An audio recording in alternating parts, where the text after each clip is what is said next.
Bisaglia's kick is up. It's good. What a catch! Eddie Brown!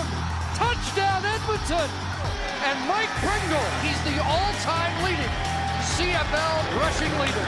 Tucker! He got it! Touchdown! Gabriel is open in the end zone. Touchdown!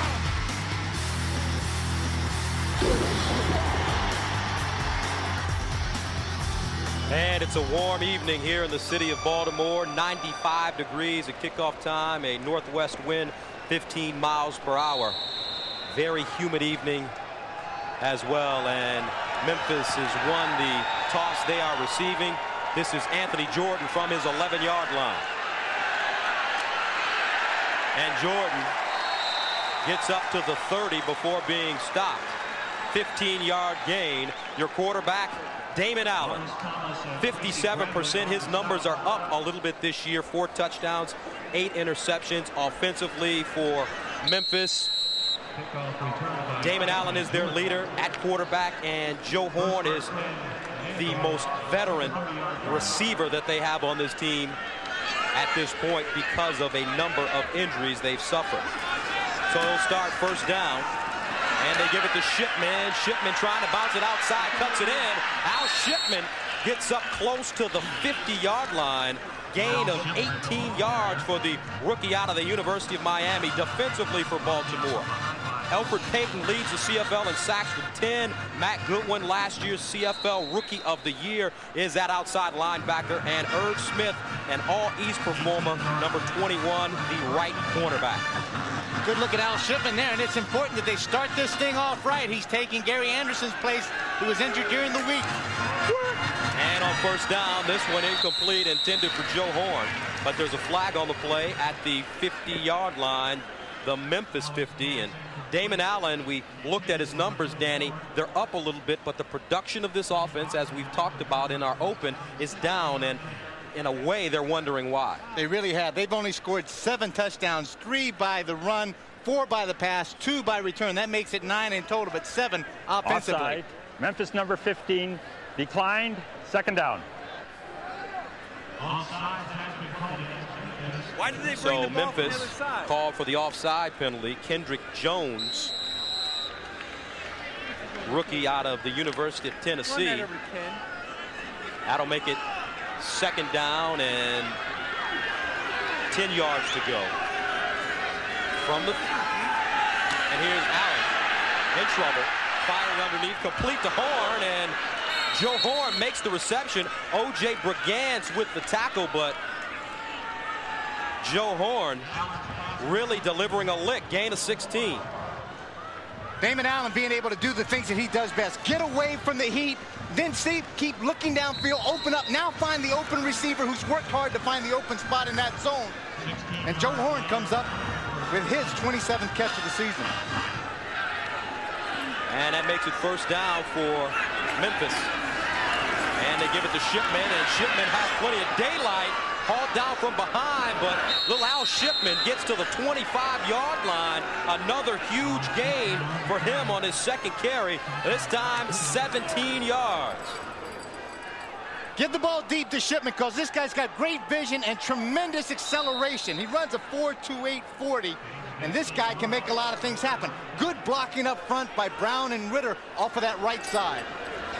Al Shipman left the University of Miami after his junior season, had some academic problems, and decided to come into the CFL. He's the youngest player in the Canadian Football League, and on first down, they keep the ball on the ground. Bruce Perkins running it. Third-year player out of Arizona State, gets to the 20. For Damon Allen in this offense, this has got to be some tremendous confidence builder to be able to rush the ball against a very potent defense in Baltimore, and seeing to be able to move the ball very handily. And that's a good look at the go chart that they have for Damon Allen on his wrist, and he checks his plays and wants to call them under certain situations on the field. Gain of 6, second and 4, incomplete. Intended for Kendrick Jones, but he heard some footsteps as Courtney Griffin was right on top of the play. Great catch. He's going to look and try to turn back, and he's going to throw a quick slant route. The ball's there. That's the kind of thing that Kendrick Jones has to make. When you've got an opportunity to make the big play, come up big. And that brings on the field goal unit for Memphis. This is Nick Mystrom, who is also a slot back, 1 for 4 on the year. 27-yard attempt. His holder is Damon Allen.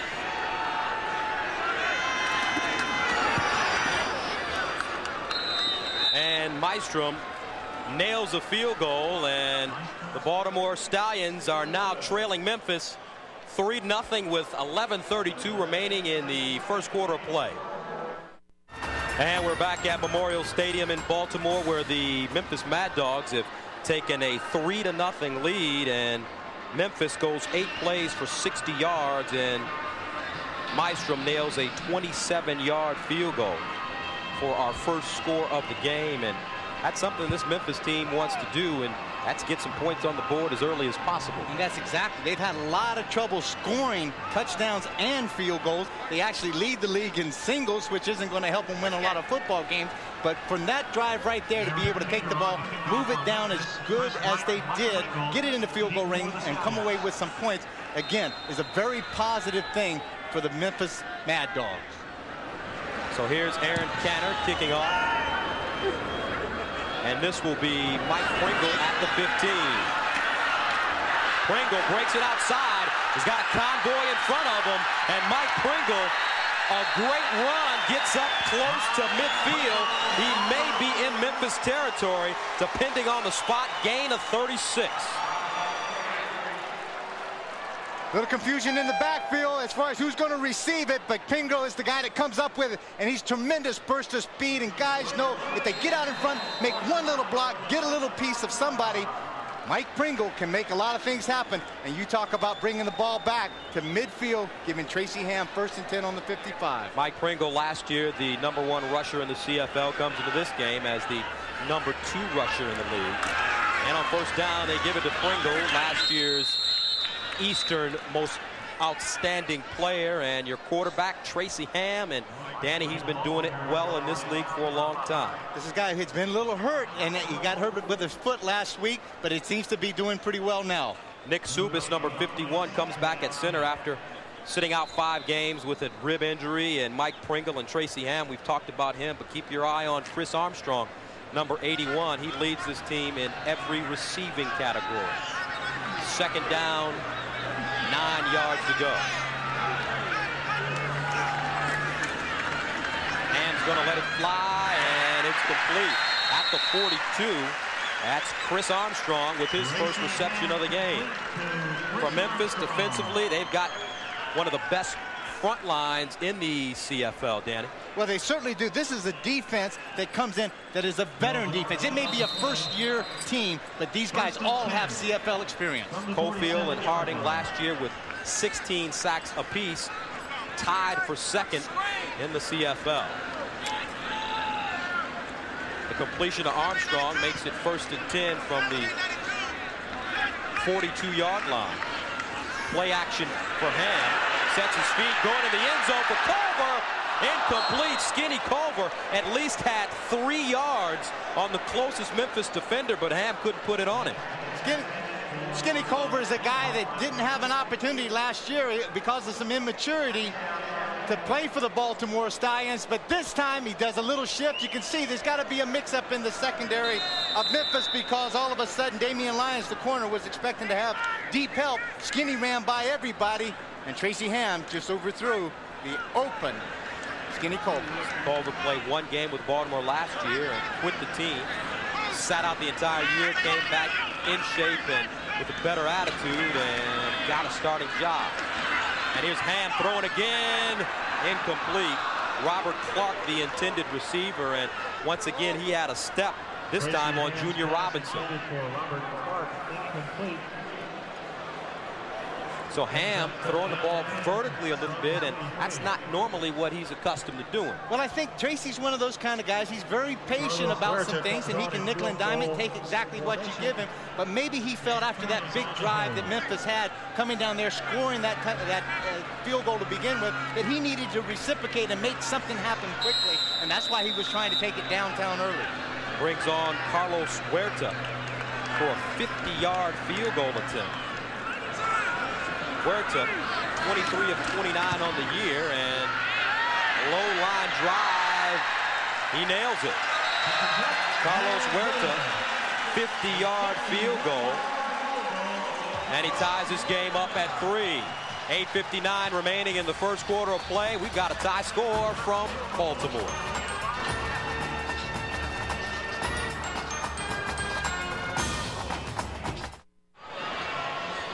Memphis leads Baltimore on the road 6-3 in the first quarter of play.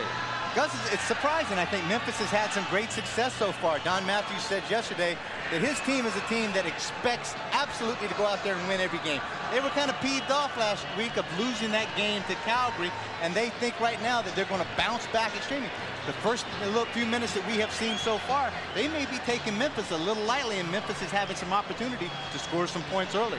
Memphis comes into this ball game with a 3-4 record, while Baltimore is at 5-2, and Memphis 0-1 versus Southern Division teams.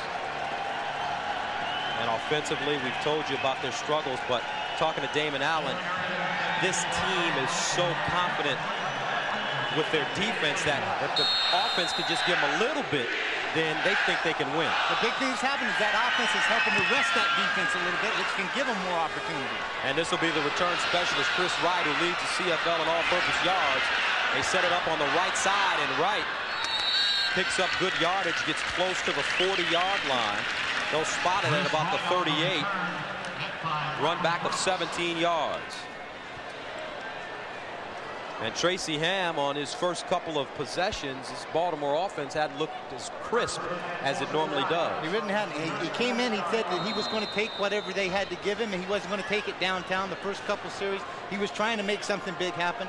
Maybe Tracy will settle down now, come back to that perceived game plan, and be able to move that ball methodically down the field for the Baltimore Stallions. Stallions average 225 yards passing per game. They set up the quick screen to Pringle, and he's tackled from behind at the 44. Middle linebacker Greg Battle with the stop. Now this is just kind of actually it's just a running screen where they're going to try to get Pringle out there one-on-one. They're hoping that they got man coverage, but they don't. Memphis is catches them, they put them in a zone defense, and the great pursuit of that middle linebacker, Greg Battle, out of Arizona State, is able to cut that gain to only about 5 yards. Gain of 5, 2nd and 5. Short drop again, Culver working on Don Odegaard, almost broke away, but he's all down at midfield, which in the CFL is a 55-yard line. Now this is a new experience for Odegaard. I think as far as the CFL is concerned, he is a converted safety, but because of some of the injuries that have taken place in the Memphis secondary, he is playing the corner, and it is a tough grind, and obviously Odegaard has to really respect the kind of speed that a Shannon Skinny Culver has. Odegaard picked by the Bengals in the 6th round of the 1990 NFL draft. First down and 10 from midfield. Inside handoff to Pringle. Cuts it back in, and Mike Pringle gets to the 48, tackled by Bartow. Baltimore doing some counter stuff here and trying to make this Memphis team have to chase Pringle around. They do a good job of walling off on the outside, Pringle following his block. That's Neil Fort, the big tackle that he gets in front. Danton Bartow, the outside linebacker, does a terrific job fighting off the block, getting down the line of scrimmage and making that tackle. Gain of 7. 2nd and 3.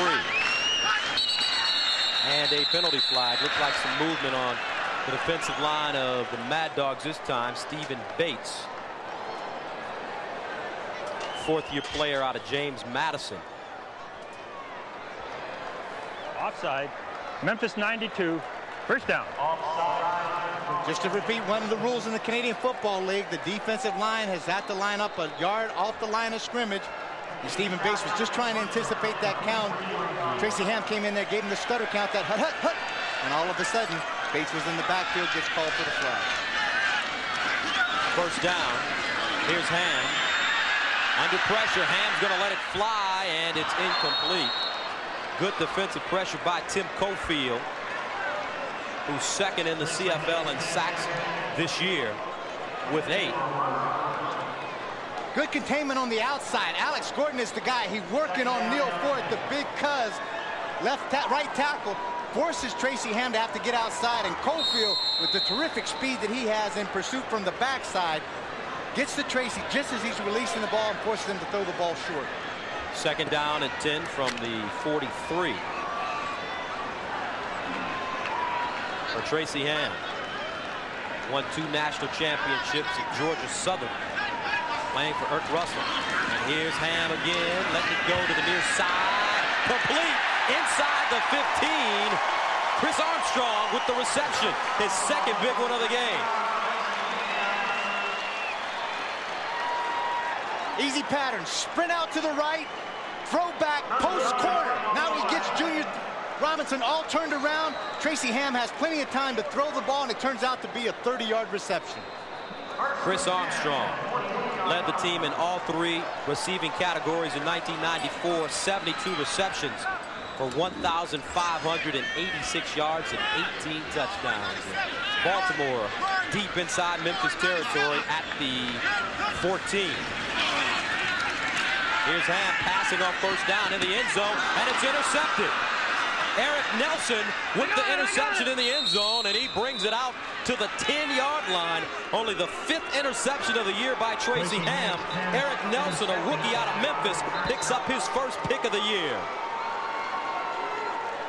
Good coverage in the secondary by Memphis. Tracy's going to sprint out. He wants to throw to the outside, but now he comes back to his 3rd receiver, and he holds the ball a little too long. Tries to find Armstrong in the middle, but Eric Nelson, playing a terrific center field, looks that ball in, picks it up, maybe makes a bad decision to bring it out, but if they don't, they give up a single point to Baltimore. But in this case, they turn the ball back over to that offense, and Damon Allen, they scrimmage it out, 1st and 10. 13th interception of the year for this Mad Dogs team. And they have the ball now on their own 10. On first down, they stay on the ground, and here's Al Shipman. And Shipman continues to bull his way ahead, and they'll tack on additional yardage to this gain as Al Shipman, somebody grabbed his face mask. Shipman gets the ball deep, a kind of series that you want to call a search series. You want to give it to him deep, let him find the search and find the open spot. And that looks like Alfred Payton, number 56, who's hustling over there to try to get in on the tackle. Grabs a hold of the mask. He'll tack on 15 from that point. Don Matthews a little concerned on his sideline with the way his team is playing right now. But for Memphis, they're doing a very good job rushing the football. They're 3rd in the CFL in rushing, averaging 109 yards a game. Short drop by Allen to the far side, complete. Joe Horn, another reception for him, but he'll be lucky to get back to the line of scrimmage. A very dangerous pass by Damon Allen. That time he comes out just a quick 3-step drop. It's a hitch to the wide side. I'm sorry, then Foggy, I should say.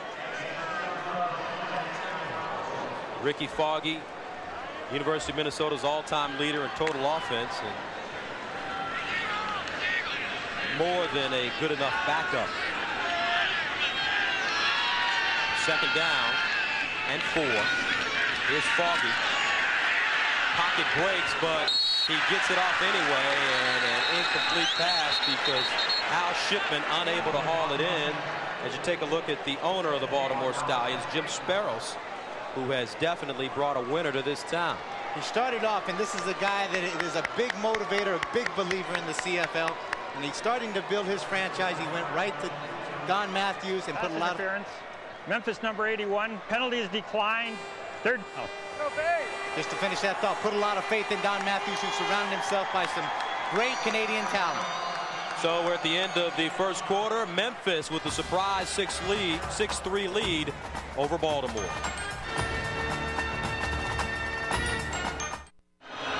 From the beautiful city of Baltimore, it's a 6-3 game as the Memphis Mad Dogs lead it in a Southern Division matchup. And the Stallions last year was 14-6, advancing to the Grey Cup and eventually losing to BC. Well, at that time, they weren't the Stallions. They were the Baltimore CFLs, and playing here at Memorial Stadium, a number of great professional athletes are decorating the walls here. Johnny Unitas. You don't have to say much about Johnny U with the Baltimore Colts. The ring honor there. There's a lot of pressure on these Canadian Football League players to play with a lot of respect and a lot of honor. They have a lot of things to live up to that these people of Baltimore are used to. First down and 10 from the 53. Here's Pringle. Mike Pringle gets up to the 45. 7-yard game as Greg Battle and Donton Bardo come up with the hit.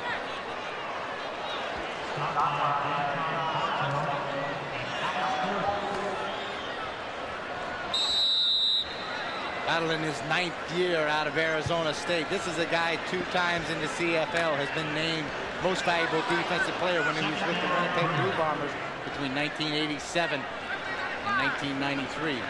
They send 3 receivers to the far side of the field. 2nd down and 3.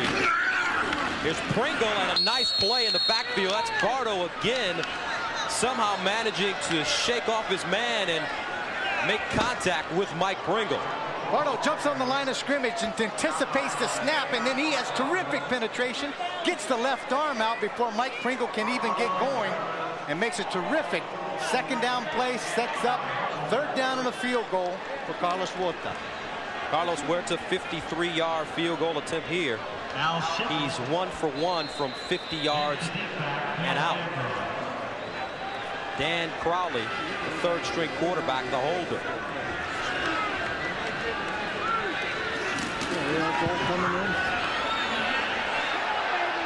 And it's good. Carlos Huerta, as Don Matthews likes to say, the most dangerous weapon on the team, nails the 52-yarder, and it's a tie score 6-6 here in the 2nd quarter. Take a look at the top right of your screen. That's Pringle 27, the left guard on that side. Withercomb's just going to pull. Inside trap play. He follows Withercomb up the field. The ball pops out all of a sudden. And there is Eric Nelson, the safety, the guy that comes up with a big turnover and keeps Memphis back alive. They're bending, but they're not breaking against this first-place Baltimore Stallion team. 15th fumble of the year for Baltimore as Rodney Harding was shaken up on the last play. A 4-time All-Eastern All-Star. Had 16 sacks last year, which was tied for 2nd in the CFL. And Mike Pringle and the Baltimore Stallions have had problems fumbling the ball.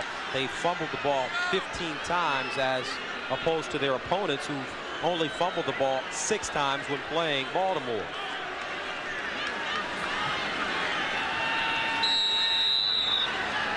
Ricky Foggy starts from his own 12-yard line, 1st down and 10. 10:07 left in the 2nd quarter, and he's changing the play at the line of scrimmage. Crowd's getting into it now. Complete up to the 21-yard line. 8-yard gain for Brad Breedlove. And Danny, when you're a quarterback coming into the ball game as a replacement, what kind of plays do they want to run for you so you can get yourself ready to play or get yourself in a groove? Well, obviously you want to run some plays that you're going to have some success with, but also they've had some opportunity through the course of that first quarter to see exactly what they're able to do against this very tough Baltimore defense, and he's doing that. He's gained 9 on the last play, and on 2nd and short, they give it straight ahead to Bruce Perkins, and he picks up the 1st down. Bruce Perkins is a guy that has a lot of CFL experience with the Hamilton Tiger Cats in 1993. Led the CFL in rushing attempts with 173 attempts. Gained 812 yards. He's a big man, 6'2½", 232 out of Arizona State. Slashing, powerful type runner. 1st and 10 from the 25. Foggy out of the gun. Under pressure, gets it off. Caught by Breedlove at the 32. Tackled by Tracy Gravely, but there is a flag on the play. Late flag, look for holding. May have saw it right in the middle. It looked like Vance Hammond, number 61, the center. Holding, 56 Memphis. Roughing the passer, Baltimore number 56. 5-yard penalty, 5-yard first down.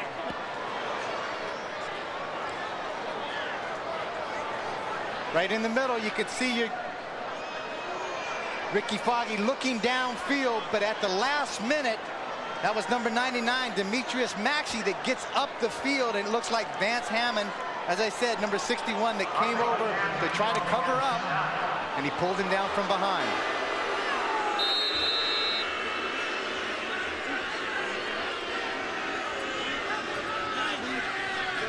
So it's now 1st down and 10 from the 30. Joe Horn splits out to the top of your screen. Here's Shipman. And Shipman wrestled down at the 32-yard line. O.J. Brigance, the former All-Western Division player when he played for BC, makes the tackle. Very active middle linebacker. This is one of the best in the CFL and one of the nicest men that you want to meet. This guy makes a lot happen. He's not that big, 6 foot, about 220 pounds, but he can cover from sideline to sideline as well as anybody in this league. Al Shipman still running the ball effectively. 5 carries, 58 yards. 2nd and 6. They go to the near side. Now what a catch by Joe Horn. Out of bounds. Joe Horn at the 45-yard line. A Willie Mays basket catch.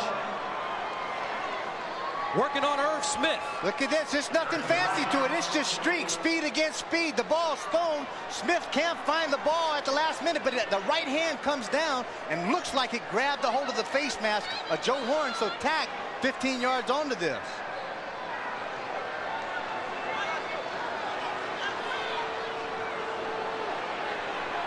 And they just called pass interference as opposed to a face mask. Obviously, decline, take the penalty there still. So Memphis gets another positive call, and they march it toward the Baltimore goal line. Now the ball's on the 46. 1st down and 10.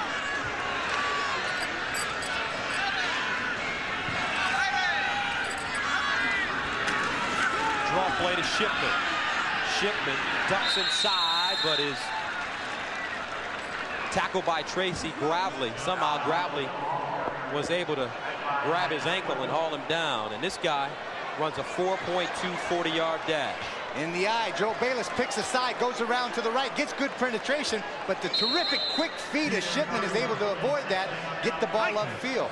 Very impressed so far with the play selection that Ricky Foggy comes in here with, mixing it up, runs it in, gets that defense and tries to slow him up a little bit, throws the hot routes to the slot, and when he feels comfortable, takes it downtown to the wideouts. Gains 1 yard, 2nd down and 9. Underneath, incomplete, and a flag will be thrown on the play. Ken Watson, 7th-year player out of Livingston, called for pass interference. Brad Breedlove, the intended receiver. And Don Matthews not at all pleased with that call. Pass interference, Baltimore number 38, 1st down. Take a look as the play is going to happen. Ricky Foggy's got plenty of time. Great protection, good vision down the field. Throws the ball to the outside. Watson's over top. They say the contact takes place as that left arm came in front. So Ken Watson gives the Mad Dogs an automatic first down with the ball spotted at the 35. Bootleg, Foggy with plenty of room in front of him. And Foggy goes down at the 25, and they may spot it at the 24. 11-yard pickup for Ricky Foggy. And the play action worked to perfection for Memphis. This is a play that you want to call the Sally Man or the naked bootleg. As he comes in, he fakes that inside dive play, gets Alfred Payton to bite really hard down inside, loses contain. Now it's Foggy one-on-one, lots of pasture in front of him. The only guy he sees is the corner, Courtney Griffin, that comes up to make the tackle, but not before he's picked up 9 yards and puts him in a great second and short situation. They give it to the up back. This is Perkins, and he picks up the first down. Bruce Perkins has been doing all the short yardage work. Grant Carter with the tackle. Take a good look at Tracy Ham going back, having a conversation with Mike Pringle on the sideline, trying to talk about what do you think we got to do? What do you think you can do? Where can I help you? What do you see something that I don't see? And then if it happens, let's go out there and let's execute it and let's get our team back in this ball game. Right now, it's Memphis controlling the tempo of this ball game. On the Baltimore 22-yard line, first down. Over the middle, complete. Big reception made deep inside Baltimore territory by Keith Benton, rookie out of Memphis. But they do a terrific job. They run the trips to the left of the field. Now he's going to fake the hitch. He's coming back to the slot back on the quick post inside, who happens to have a chance to get inside Ken Watson. He knows that when he steps back there, 1, 2, fake. He knows he's going to get hit, but he stands in there, takes one for the Gipper, and stays in there as Alfred Payton levels him. But he still makes the reception and the pass completion. Keith Benton with only his second reception of the year, and now it's first down and goal to goal from the Baltimore 5. And they run the option to the corner, and it looks like Memphis will get into the end zone for the touchdown. Charlie Miles running the option play. First-year player out of East Carolina gets in and scores, and now this Memphis team are gaining a little bit of confidence. Some plays they set up earlier with Perkins running the ball inside. Now they get that defense to bite down inside. Quick toss on the option play, gives it to Miles. Now it's just foot speed, racing to the corner of the end zone, and Miles is able to beat beyond pursuing Baltimore Stallions and comes up for the first major of this game for the Memphis Mad Dogs. Charlie Miles' first touchdown of the year in '94. He played with the Sacramento Gold Miners. Second leading rusher that season with 403 yards and 3 touchdowns. Gus was actually Sacramento's nomination for Rookie of the Year off that team, so you could show that he was very impressive with what he showed.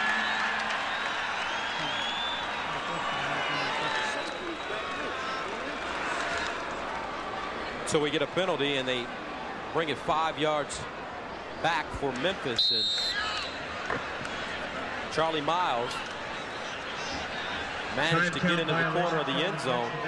From our vantage point, we really couldn't see it because it was such a close play. But Charlie Miles makes it a score for Memphis, and now the Mad Dogs looking very comfortable. Charlie Miles' first touchdown of the year. Memphis rolling right now.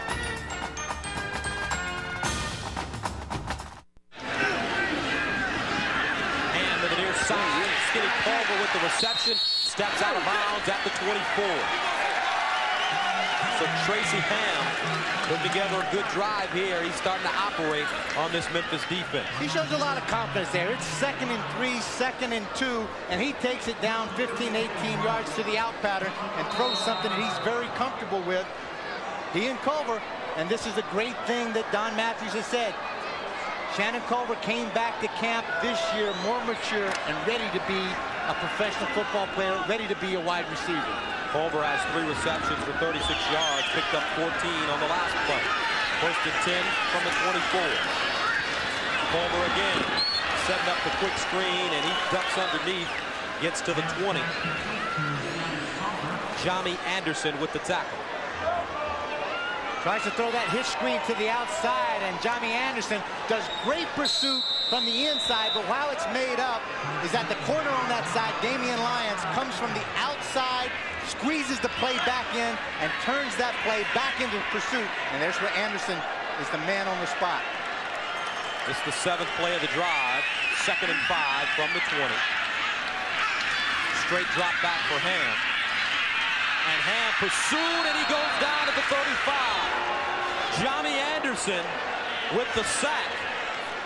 His first of the season, and when Baltimore gets in the red zone in this game, they've struggled. They really have struggled, and you see again that Tracy Ham wants to take it deep. This Memphis secondary has coverage all over the field, and that allows Anderson to be able to break through. This guy's not that big. He's about 6'1", 220 out of the University of Pacific, and he keeps working and keeps working, and he's able to have the speed to chase down Tracy Ham from behind when he tries to break containment. So Carlos Huerta comes into the game to attempt a 40-yard field goal. And Carlos Huerta remains perfect. He's 3 for 3 on the evening.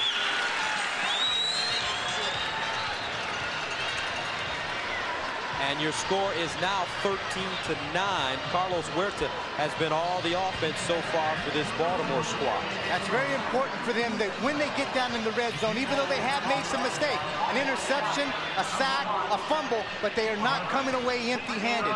This young man who was picked up in the dispersal draft out of the Las Vegas Posse team has really added a great kicking dimension to this already very potent Baltimore Stallion team. Carlos Huerta has kicked 50, 52-yard, and a 42-yarder. 3 field goals, 3 for 3. Came into the game, nailing 79% of his field goals, which is 5th best in the league this year. So Memphis elects to take the football at the 35-yard line. On first down, draw play.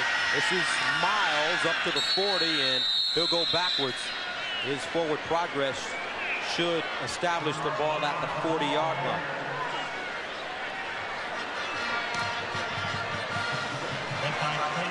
Your scoring drive, 7 plays, covering 32 yards, and Carlos Huerta caps it off with a 40-yarder, his 3rd of the game. Still having a tough time to score in the majors, but at this point, as long as Memphis doesn't open up the scoring on this, 13-9 is the kind of score that you'd like to have the opportunity to come back from, and Tracy Ham certainly has the ability with his weapon. 2nd and 5 from the 40. Catch made at the 45-yard line. Kendrick Jones hauls it in. He gains 8. Danny, you look at Ricky Foggy, who hadn't played a lot prior to this game. Give him a grade on how he's done since replacing Damon Allen. Right now, I got to give him an A. I think he's doing pretty well. He is taking exactly what this Baltimore defense is going to give him, which isn't a lot. And then he's going to take it on himself a little bit on the naked bootleg, make a lot of things happen. He's creating the best defense against this Tracy Ham team, and that's keeping Tracy Ham on the bench. On first down, Foggy puts it on the money, but Joe Horn unable to catch the football. That hit him in the worst place possible, right in his hand. Ricky Foggy, 4 of 7, 53 yards, and he should have been 4 of 5 of 7 here. That's a long pass, the wide side out, and it hits him exactly where you say, in a bad place. Joe Horn just taking his eye and his concentration off ever just for that split second, and the ball hits the ground. It makes it 2nd and 10. You can anticipate that this Baltimore defense is going to get after Ricky Foggy on this play. Because of injuries, Joe Horn is the veteran receiver on this team. He's got to make plays like that. Here's Foggy again, another completion. Keith Benton up to the 45-yard line. And he did a good job of running after he caught the football and picks up the 1st. Baltimore came with the blitz. They brought O.J. Brigance. They also brought Matt Goodwin, the outside linebackers, and it forced Ricky Foggy to stand in the pocket, and he made a big completion. Pick up at 17, time running out in the half. To the near side, incomplete, intended for Brad Breedlove. Charles Anthony defensively covering Breedlove on the play for Baltimore. 13 seconds remaining in the first half of play, with Memphis leading the Stallions 13-9. Just remember now, at the last 3 minutes of the half, the clock is stopped after every play, particularly on the incompleted pass. Now it is remarked. If it's a running play inside, it is remarked, and then the clock will start. So you can get a lot of plays off in the CFL in this short 13 seconds. 2nd and 10 from the 45. He dumps it off. This is Perkins running for the first down with more room. Perkins down to the 25. Bruce Perkins, big 20-yard gain, and with 3 seconds left on the clock, Memphis has the ball on the 25-yard line of Baltimore. Play action freezes everything inside, but Ricky Foggy's able to break out a contain of Alfred Payton and finds Perkins just slipping out into the flat. Perkins does a terrific job getting the ball up the field and picks up big yardage with only about 3 seconds to go. And at this point, you can see that Memphis would like to call, and probably has called a timeout. There's one timeout in each half in the Canadian Football League, so therefore the clock is not going to start. And Nick Mystrom comes on for Pepper Rogers' squad as they utilize the time on the clock very well. And we have another timeout call. Looks like Baltimore will waste their timeout. Exactly. They want to make that thing and make him think just a little bit. Make this young kicker think about it a little bit. And that guy is ready to call the half right there. The clock gun is ready to be fired. Nick Mystrom. His father is the mayor of Anchorage, Alaska. And he's also a slot back, but because of inconsistency on the year, Donald Igwebuike was the kicker for this team last week, but had problems with immigration. We'll have to get that sorted out before he is allowed to play in the CFL again. Igwebuike being one of the kickers that played last year for the Baltimore CFLers before they were named the Stallions. 33-yard field goal by Mystrom, looking to remain perfect on the evening. And it's blocked! It's blocked! Scramble for the football. Here's Mystrom. And Nick Mystrom goes down at the 35. O.J. Brigance crushes him, but Charles Anthony blocks the field goal, and that is how the first half of play will end from Memorial Stadium in Baltimore. The bottom left of your screen, take a good look. Charles Anthony, number 9, comes in and really sails himself out, does an excellent job of getting in the line of the kick. Number 21 is Irv Smith that comes up with it. Now it's a free ball. We're throwing it out there. And have you ever seen rugby before? Because this is a little piece of it. Nystrom is looking for a place. Maybe he can lateral it back to somebody, but nothing's going to have anything to do with it. O.J. Brigance takes him down. Charles Anthony blocks the field goal, and at the end of one half of play, Memphis keep the lead 13-9.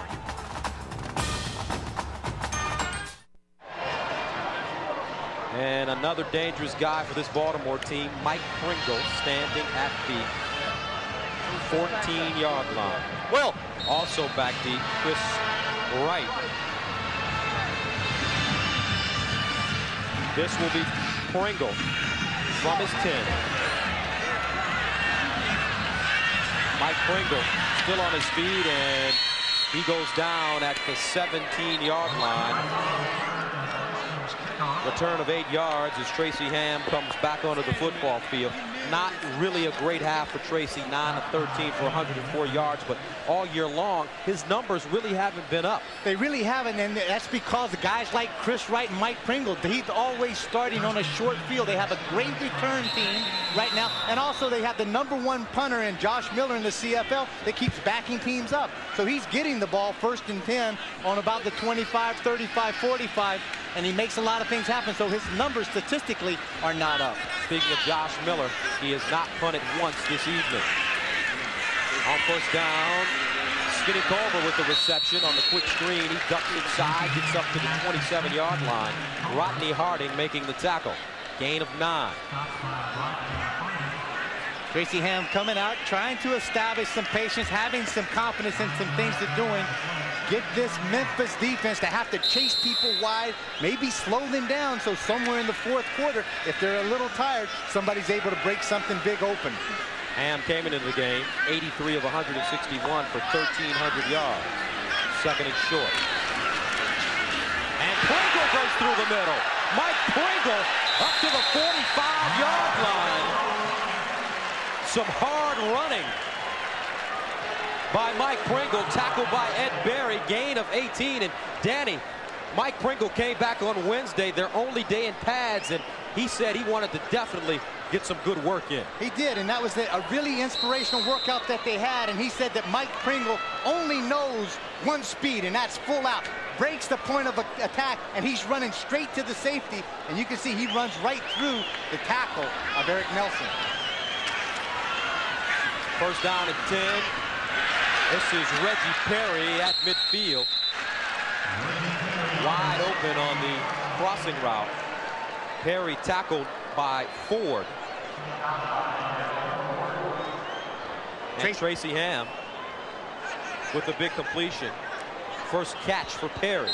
Hurry up offense, trying to limit a little bit of the defense that Memphis has been able to have some success with in the first half.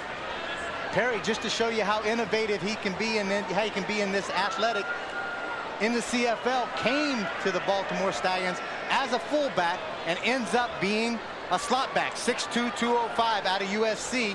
And that last shot that he took just sends him off to the sideline. As you see, the good thing about it, he looks to be okay walking off under his own steam. Maybe just lost his breath. Reggie Perry got popped pretty hard, played quarterback at USC behind Todd Marinovich and Rob Johnson. First and 10 from the 54. Here's Pringle, flats all over the field, and Pringle plows his way down to the 39. Some hard running by Pringle. He's got a whole lot of energy to start this second half of play. A couple of flags down, offsides against Memphis. They'll decline those penalties. Offside. Memphis 45. Decline. First down. Mike Pringle gained 16 yards, and they'll decline the penalty. 16-yard gain, and they'll be at the 39. Gus, I can tell you that Don Matthews came into the league in 1977 as a defensive coordinator with the Evanston Eskimos when I was playing. He can be motivating at halftime, and it looks like it had a big effect on him. Stallions load up the far side with 5 receivers. Quarterback draw for Ham, but he will not go anywhere. Stephen Bates with the tackle, and looks like Baltimore trying to surprise some people there. And I think it could have been a good call at that time, going back with the quarterback draw, and he's trying to get Stephen Bates to go on the other side of the left guard, Mike Withercombe, but all of a sudden Bates does an excellent job, gets his shoulders back in front, and is able to spin back and get into the hole and get his hands on Tracy Ham. Gain of only 1, second and 9. Bates was drafted by the Rams in 1990. Played on the Colts developmental squad in 91. Here's Ham rolling, sets himself, fires, incomplete. Chris Armstrong was open, but Tracy Ham threw the ball behind him, and they'll have to bring on the field goal team again. Tracy spinning out. Now it's a hard throw because he's going to plant quickly, and he doesn't know. He kind of can sense somebody's behind him, catch a little bit of vision out of Bates coming up in his eye, and he just releases the ball, and it sails behind the intended receiver, Chris Armstrong. Carlos Huerta on to attempt a 46-yard field goal. Well within his range and his leg strength. He's 6 from 9 from this distance. And he remains perfect on the evening. Carlos Huerta drills his 4th field goal of the game, and Baltimore getting a little bit closer on the Huerta field goal.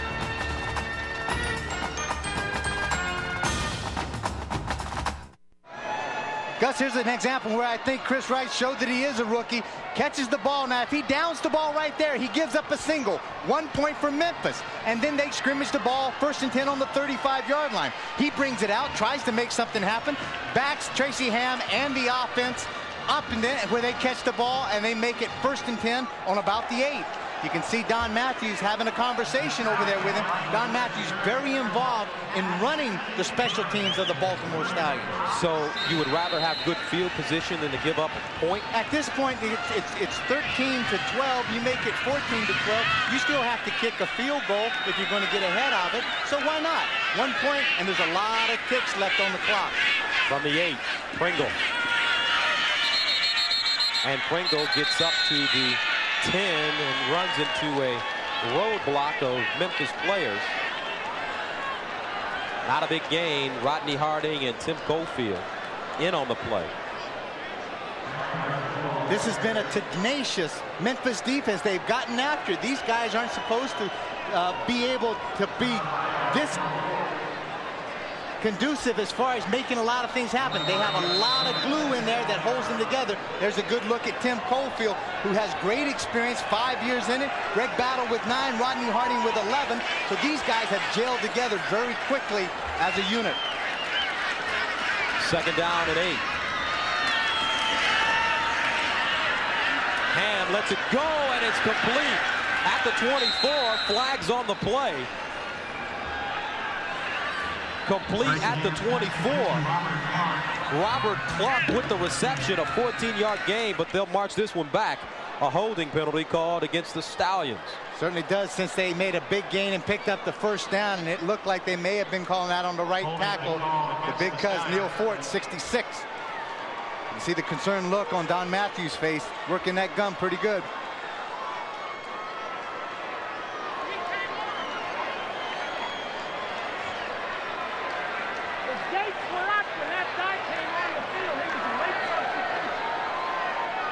And you can hear, if you listen closely, Don Matthews giving Boris Cheek a mouthful. I think what he was trying to say was that Memphis was sending some people in late on the sideline. He wanted an illegal substitution, which constitutes a 15-yard penalty. 2nd and 13 from their own 5. Ham passing out of his own end zone, and Tracy Ham goes down in the end zone. That's a safety.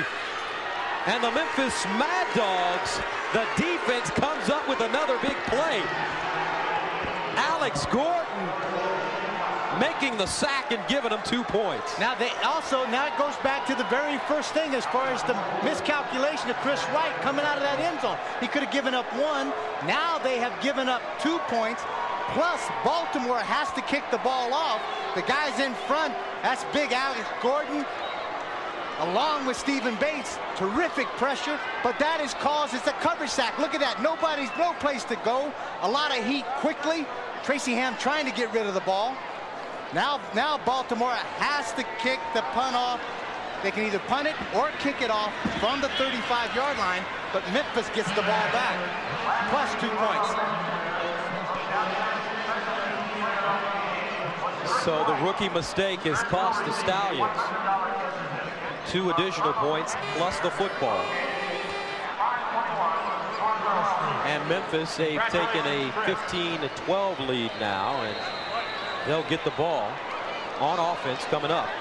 Now it comes after that safety also. If I'm not mistaken, I want to just clarify.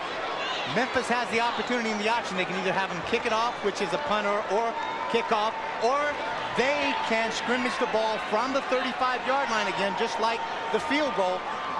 And it's confusing to Pep. I mean, when we were in the press conference yesterday, he was talking about it. He says, I don't know what to do with 12 guys.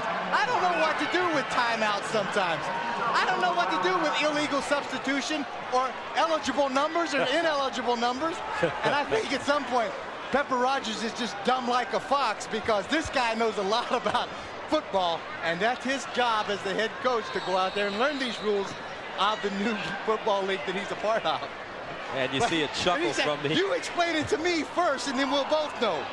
Michael Cochran, the side judge, hearing it from Pepper Rogers, and you can see Cochran smiling Hey, Coach, you got to look at the rule book a little bit more. On first down, here's Shipman. Rather, Miles breaks it outside and turns it back upfield and gets to the 45. Pepper Rogers, one of the most animated coaches we've seen in the CFL this year. Graduated from Georgia Tech in 1954 and coached at Kansas, UCLA, Georgia Tech, and the Memphis Showboats of the USFL. And the guy he's talking to at the left is Brett Williams. Used to be nicknamed the Toaster. Well-known defensive tackle in the league, all-star, all-pro, who is helping out as a special team coach and a volunteer coach. First attempt from the 45, complete to Horn. Ricky Foggy hit immediately after making the throw by Gerald Bayless. Horn gets close to the 50, pickup of only 5. You're going to take a 3-step drop, and the guy leaned on the other side is Gerald Bayless. And that guy right there is Adam Rita. Been a head coach in this league, Grey Cup champion with the Toronto Argonauts. Been a head coach also with the Ottawa Rough Riders. Terrific guy that knows a lot. An offensive coordinator with the Edmonton Eskimos in 1993 when they won the Grey Cup. Damon Allen was the quarterback, so he has his quarterback at hand right now, a man that knows a lot about the CFL. Adam Rita, the assistant head coach now, no longer the offensive coordinator. This pass is incomplete.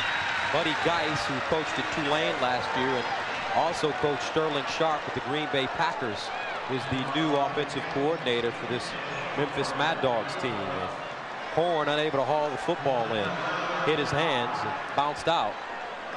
And that brings on Canner to send it away, this time with a little bit more experience for the rookie Chris Wright as he stands at his 20. After bringing the ball out of the end zone the last time he received a punt. Canner punting from the 35. End over end punt to the near side at the 21. Here's Wright. Wright still on his feet. And Chris Wright goes down at the 24-yard line. 44-yard punt. 5-yard return. So with 5:03 left in the third quarter, Memphis still leads 15-12.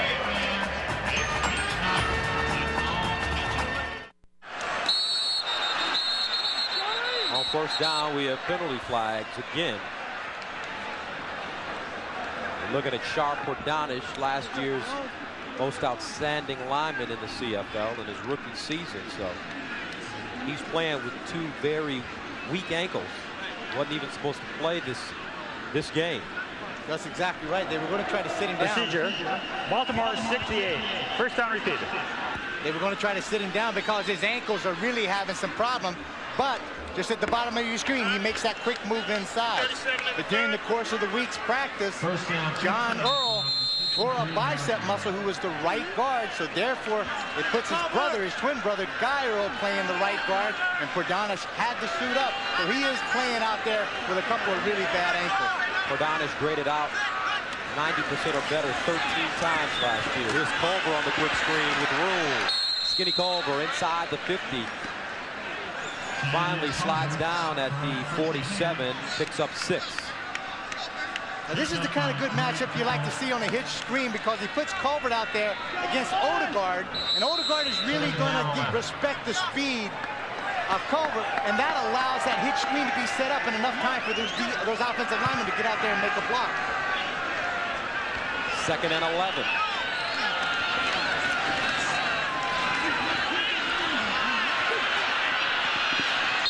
And Tracy Ham goes down at the 45, only a 3-yard gain. And when Ham throws the football this evening, it's kind of been feast or famine. He's looked a little confused on a number of plays. Cover and sack. I tell you what, this Memphis defense is playing well together as a unit.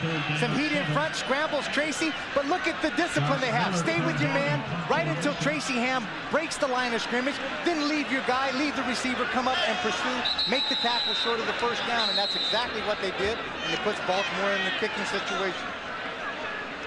And Don Matthews talking to his all-star quarterback. Your attention, please. It's time again for Burning Pink Company's best seat in the stadium. But right now we have an injury on the field. That's Greg Battle. Looks like he may have caught a cramp in his left calf. He's trying to stretch it out. That's a great call, because that's exactly, Greg Battle has historically had problems latter part of the games, third quarter, late in the third quarter, fourth quarter, of losing a lot of fluid and obviously cramping up very dramatically. Greg Battle played with Winnipeg, and he led the Blue Bombers in tackles 4 straight years from '89 to 1992. Had 100 or more tackles 3 years in a row from '89 to '91. Played with Las Vegas in 1994. Also then was traded to Ottawa, but was injured a lot, so we didn't get to see Greg Battle play the way that Greg Battle that we know. This year he's playing. When you're a linebacker, and you played linebacker here in the CFL for 10 years, we've seen games all year, a lot of running and a lot of activity by the middle linebacker, and these things happen to these kind of guys a whole lot, I've noticed during the year. And at times, I think as far as pass coverage, and also because the field is so wide, you got to run from sideline to sideline. There is a lot of pursuit going on, and you got to play really good pass defense. So you're really moving a lot, and it's very important. You've got to keep your fluid intake in. Obviously, Greg sweats a lot, but he has some problems in losing that fluid, and then that causes the cramp. He's been notorious at going off, coming back on the field 5 or 6 times through the course of the fourth quarter of games that I've noticed over the years that I've watched him. Attendance this evening, 31,221 at Memorial Stadium to see the first place Baltimore Stallions and the Memphis Mad Dogs. And Miller sends it away, angled toward the near sidelines, and it goes out of bounds, and they will mark it as the official, the side judge, continues to walk. They're going to mark it at the 20-yard line. Yeah, a poor kick. He was really trying to get a little coffin corner there, but it came off the side of his foot. And Neil Payne, the official, had a keen spot and a keen eye on it. Brought it up to the 20-yard line. And that will work against his average, and it'll also end the third quarter of play. So we've got one more quarter ahead of us with Memphis still hanging on 15-12.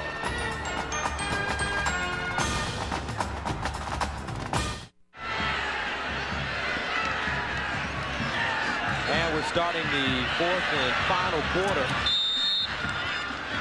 from Baltimore. Charlie Miles carrying the ball on first down, and he picks up a big chunk of yardage and a first down, gain of 12, and we're at the beginning of the fourth and final quarter of this Southern Division game. Memphis leading Baltimore 15-12, but the fourth quarter, it's been a telling story for both these teams. For Memphis, they've been outscored 55-29 in the fourth quarter this year, while for Baltimore, they've outscored opponents 35-13. To the far side, incomplete, intended for Brad Breedlove.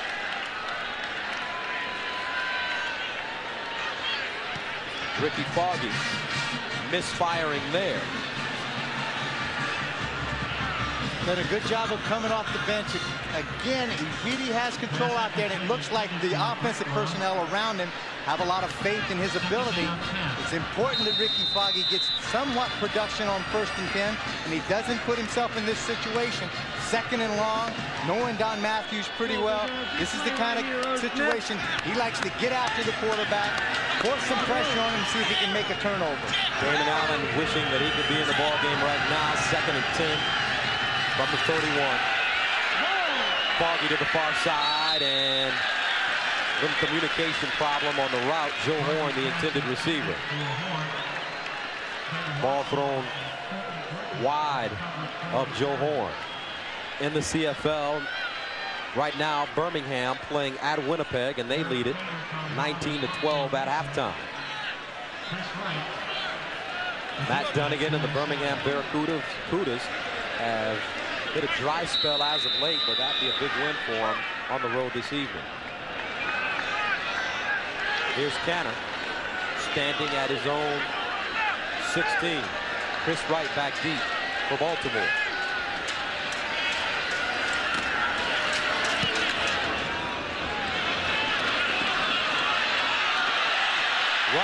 Catches it on the run at the 50. Flags on the play.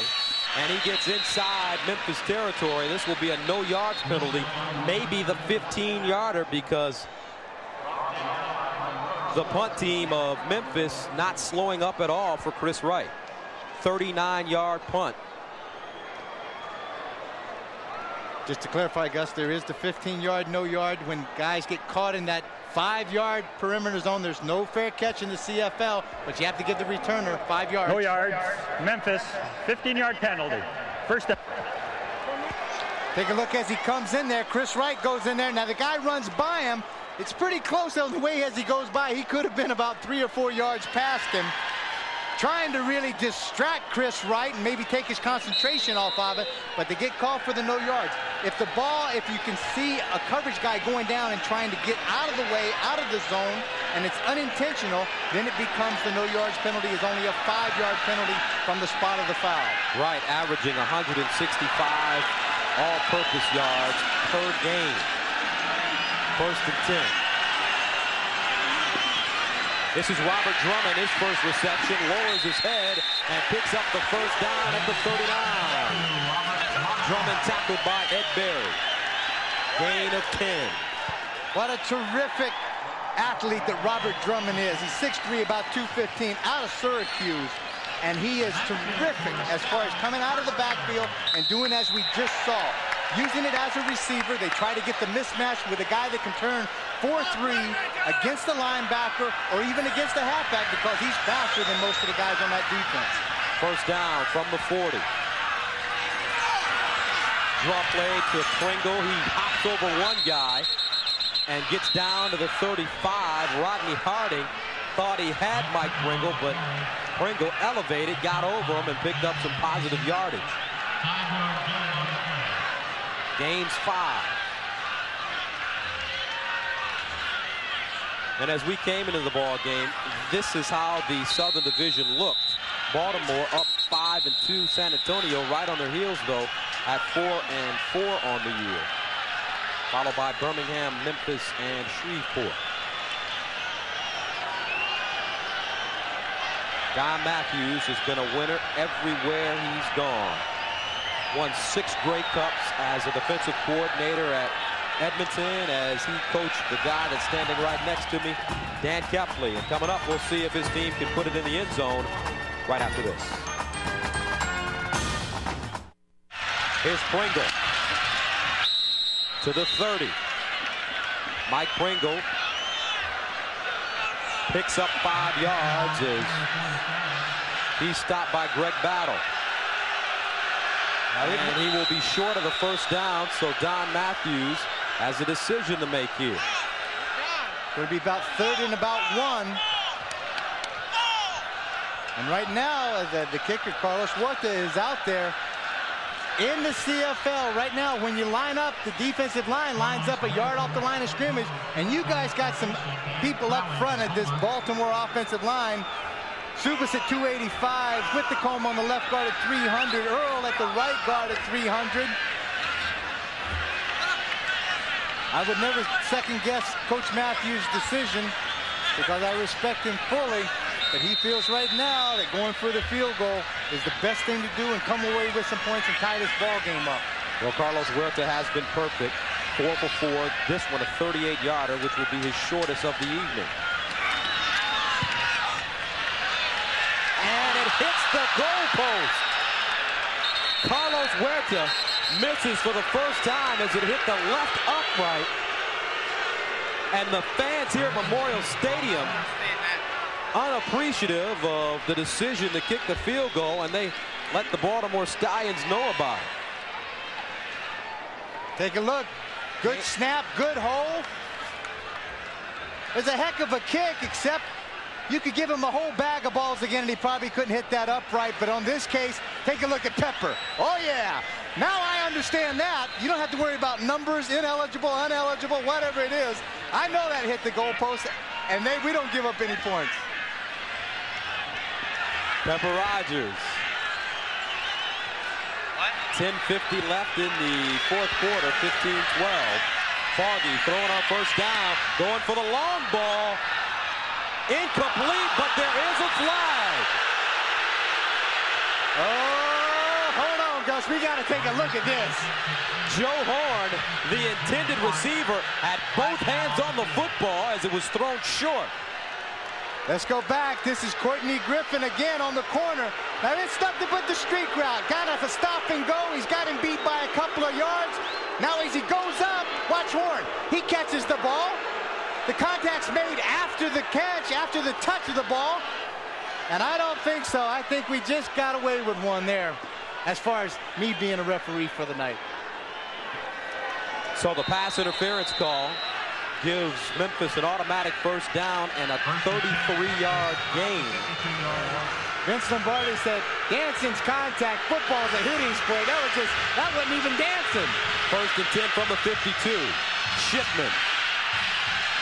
Haven't heard from Shipman very much during the second half.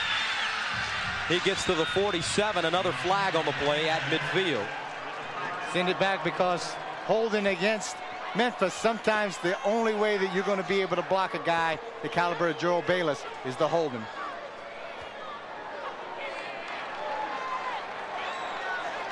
Speaking of Gerald Bayless, today, maybe why he's playing so hard, it's his birthday. Gerald Bayless is 33 years old today. And, yeah, that's right. Hey, partner, isn't it your birthday today? No. It was My yesterday. birthday was a couple days ago. Couple days ago? August 10th. And how old did you just turn? 21. Oh, Lord. I think more like 28. But that's okay. You're a young-looking 28-year-old fella. I got tires as old as you. First down and long for Memphis from the 49. To the near side, Horn complete at the 55. Keeps his feet going and plows his way ahead all the way down to the 45. Well, I tell you, between Dan Kepley and Mike Mayock, who'll be joining us later during the year and was with us last year, I take more heat from you guys than I do from anybody else that I know. Well, it's only because now we look at you as one of our children, you know, because you're so young. Yeah. Take a look at Joe Horn, how well he does as far as looking this ball in. It's first and very long, about 25, and he picks up a significant amount of it back. And he puts Ricky Foggy in his Memphis Mad Dog offense in a situation of about 2nd and 4. Great things going on. They're keeping possession of the ball, and ticks are going off the clock. Gain 15, second down and 4. And complete. Again, another great adjustment at the end of the pattern by Joe Horn, and he lets us know it's a first down. 20-yard gain.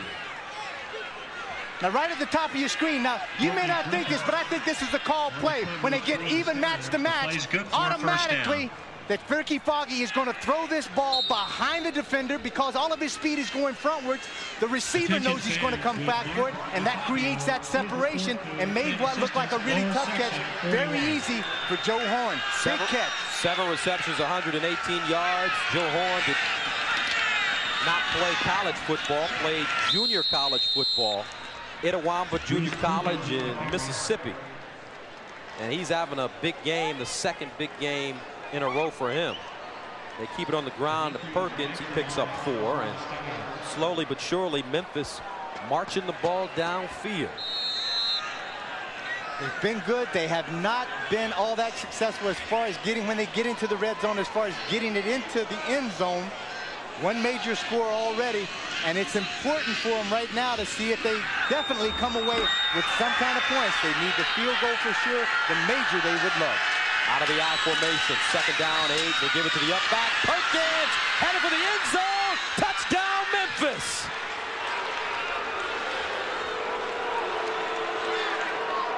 Bruce Perkins on the carry for Mad Dogs.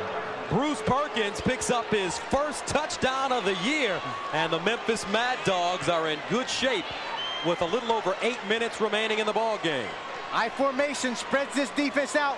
Counter dive, just all he does is hands it back, and that collapse that whole left side of the Baltimore defense down. Perkins finds the open area, strides over the safety, gets into the end zone for the major. What a play, what a run by the big back out of Arizona State.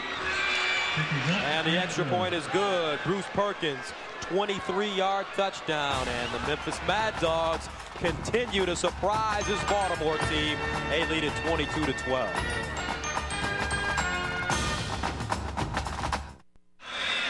Memphis leads Baltimore 25-12 with 2 minutes and 59 seconds remaining in this ball game, and the Mad Dogs have done everything right. Gotten a great performance from their defense as usual, and a solid performance from their offensive unit led by Ricky Foggy in for Damon Allen. Into the game now, Carlos Huerta, who's 4 for 5 kicking field goals this evening. He's made a 50-yarder, a 52-yarder, a 40-yarder, and a 46-yarder. Missed the shortest one of the evening, a 38-yarder, which could have tied the game at that time in the third quarter. Here's a 42-yard attempt right here for Carlos Huerta, the former All-American out of the University of Miami. And it's perfect. Carlos Huerta nails the 42-yarder and makes it a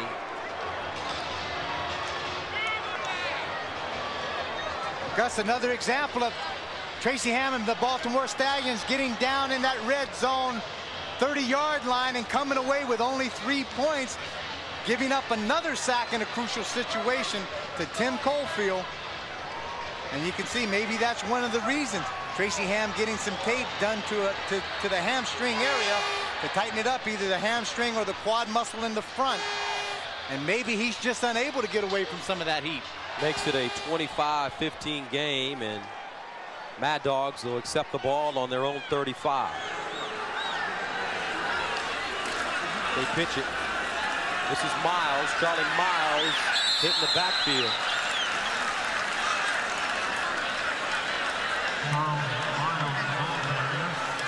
Miles does not go very far. And Gus, again, we're in the last 3 minutes of the ball game, where now the clock is stopped until they respot the ball. Everybody gets on side, and so then now the clock is blown in. 2:36, 2:35 going in. So obviously Memphis is going to try to run off as many ticks on that clock as they can, but it's important. They've got to convert this second and long. Loss of 1, 2nd and 11. Complete underneath to Brad Breedlove. Charles Anthony with the tackle, but Mad Dogs will not have enough for the first down. Big call right here, Gus, because it's only going to be about a foot or two short. 9-yard pickup. No doubt, though, in Pepper Rogers' mind, he sends out the punt team. With the way their defense has been playing, I guess he doesn't want to take any chances. They certainly have had some great success out there, and if this kicker can get the ball off, and this coverage team, that's the most crucial thing right now. Get down, be disciplined, stay in your lanes, and not allow Chris Wright to break a big one on you, and get great field position for Tracy Ham. Stallions need a big return here from Chris Wright, who's at his own 25.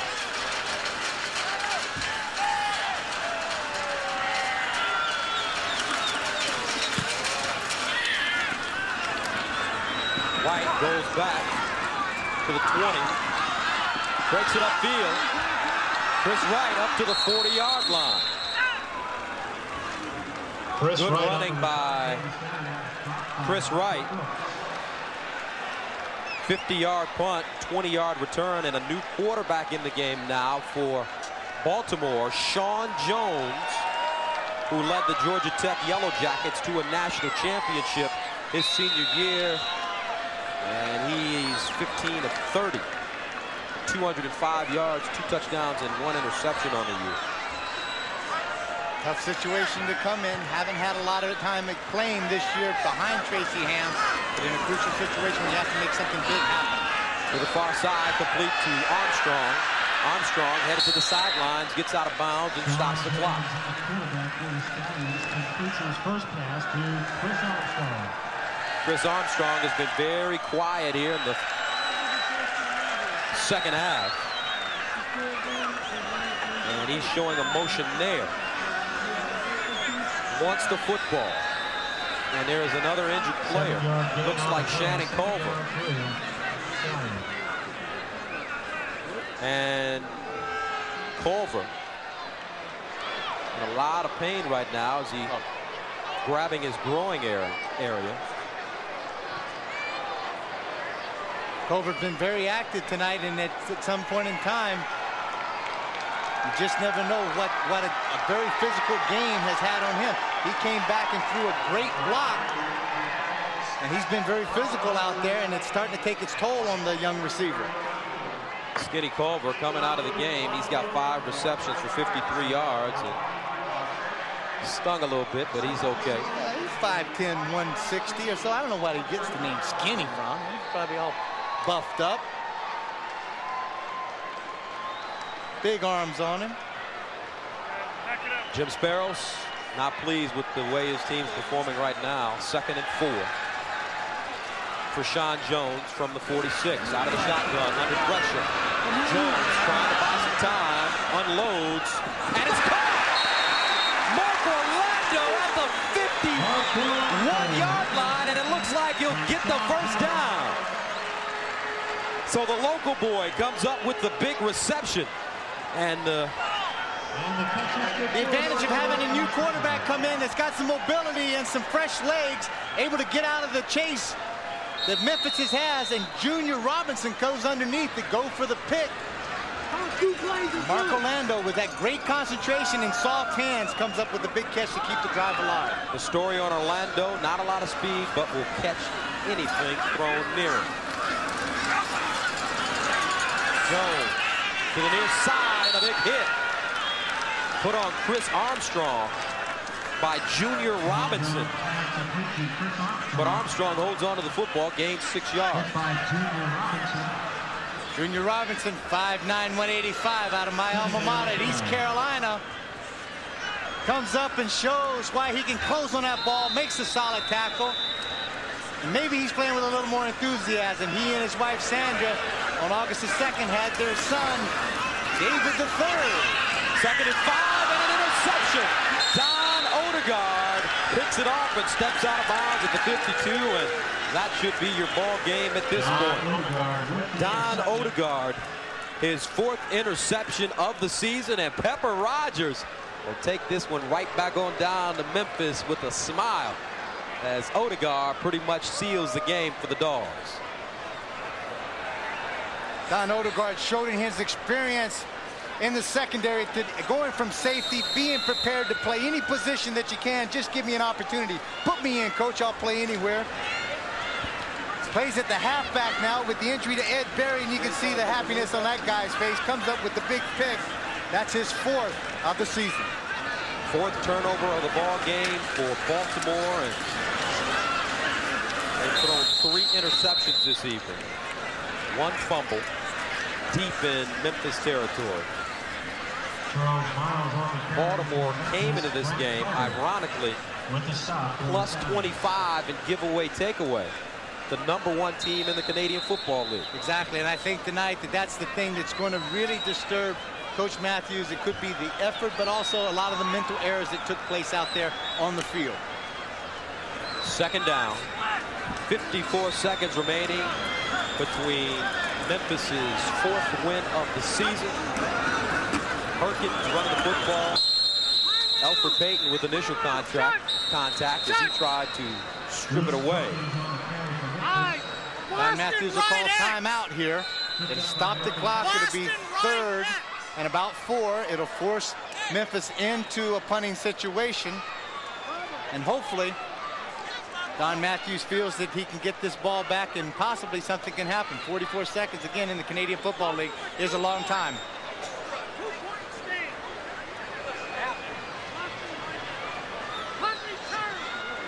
Don Matthews still coaching despite the score right now.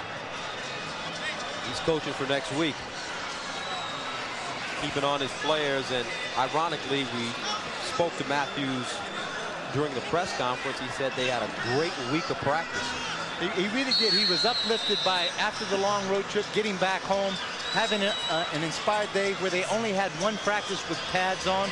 So they were out there, they were very enthusiastic, and he felt extremely comfortable that they were going to bounce back from the loss to the Calgary Stampeders. Tanner at the 45. Wright fields it on the run.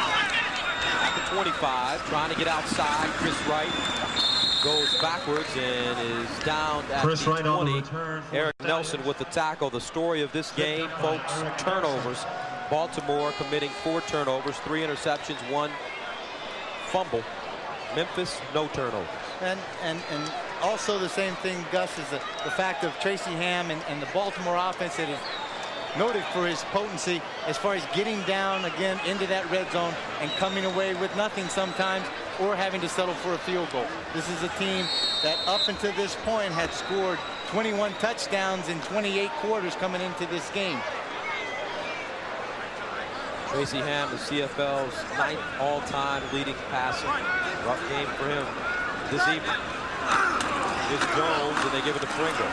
Pringle breaking through. Tackle from behind at the 49. Memphis in the soft zone right now. 27 seconds remaining on the clock. And that rush right there would definitely break a 100-yard mark for Mike Pringle, and this will be the first time since the beginning of last year that they may lose a ball game or going to lose a ball game when Mike Pringle has rushed for over 100 yards. Gain of 25. 19 seconds left. Jones to Pringle out of the backfield, and he drops a football. A flag in the Stallions backfield. Rodney Harding looks like he may be called for roughing the passer or a holding penalty.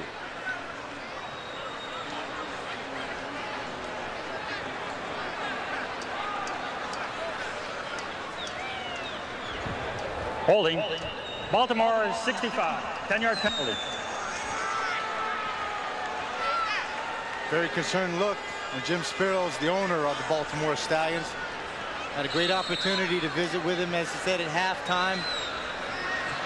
He's a very charismatic fella. He has a lot of belief and faith in both his team and the CFL. Pringle again. And Mike Pringle tackled by Greg Battle, who came up with a big interception.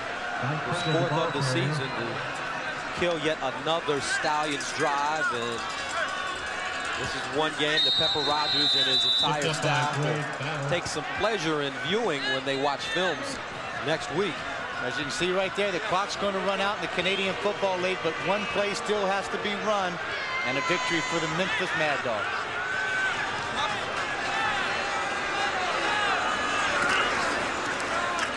Here's Pringle again, and ironically, Pringle on the last play, no gain, as Mike Armstrong comes up with the tackle. So this one ends with Memphis beating Baltimore 25-15. And with that, David Allen is the CFL's all-time leading passer. The cyclist kick is up. It's good. What a catch! Eddie Brown! Touchdown, Edmonton! And Mike Pringle, he's the all-time leading CFL rushing leader. Tucker. He got